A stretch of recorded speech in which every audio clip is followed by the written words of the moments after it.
সুখের সাথে এই টাকা পয়সা এবং সামাজিক অবস্থানের সম্পর্ক আপনি যতটা আছে মনে করেন বাস্তবে ততটা নাই। অনেক মানুষ আছে আমাদের কাছে আসে, বিশেষ করে আমার কাছে যত মানুষ অফিসে আসেন, এক এক দিন কয়েকশো মানুষও দেখা যায় অফিসে আসেন, এমনও হয় কোন দিন কয়েকশো মানুষও হয়।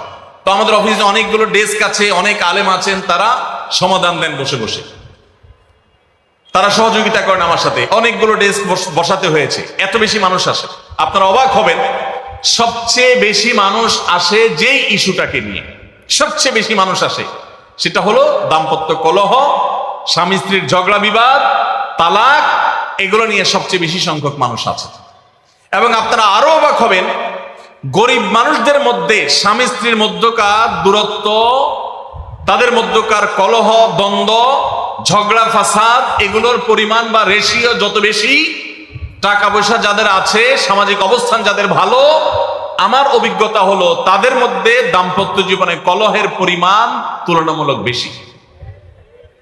তাহলে অনেক যুবক আছেন যারা বিয়ে শাদী এখনো করেন নাই, শুধুমাত্র হাতটা কসলাচ্ছেন আর চিন্তা করতেছেন চাকরিটা শুরু করতে পারি, ব্যবসাটা শুরু করতে পারি, বিদেশটা যায় সারতে পারি, টাকার বস্তা কামাই করে ফেলবো।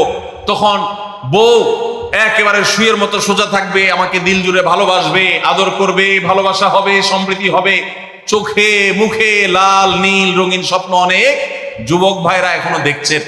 আপনাদেরকে বলছি, টাকা পয়সা দিয়ে দাম্পত্য জীবনে শান্তি কেনা যায় না। টাকা পয়সা এবং সামাজিক অবস্থান দিয়ে মানুষ সুখী হয় না।